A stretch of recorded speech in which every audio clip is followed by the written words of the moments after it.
বর্ষাকালে বাইরে বৃষ্টি পড়ছে দেখলেই মন ভালো হয়ে যায়, কিন্তু তার সাথে চুলের কি বেহাল অবস্থা হয় বলুন তো। বর্ষাকালে সব থেকে বড় সমস্যা হচ্ছে খুশকি। এই বর্ষায় মাথা ভেজা মানেই স্ক্যাল্পে আর্দ্রতা, আর ওখান থেকেই জন্ম নেয় ফাঙ্গাস আর খুশকি।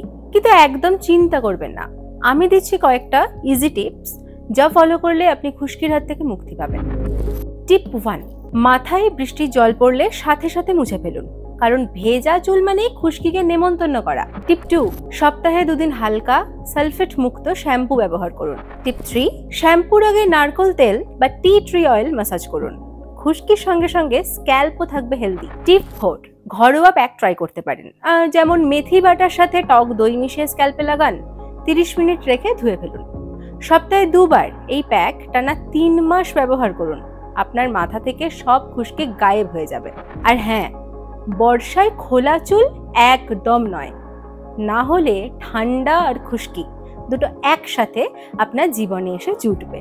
চুল থাকবে ক্লিন, তাহলে স্ক্যাল্প থাকবে হ্যাপি। আর এরকম আরো হেলথ টিপস পেতে হ্যাপিয়েস্ট হেলথ বাংলার সঙ্গে থাকুন। দেখা হবে পরের ভিডিওতে। আর হ্যাঁ, সাবস্ক্রাইব করতে একদম ভুলবেন না।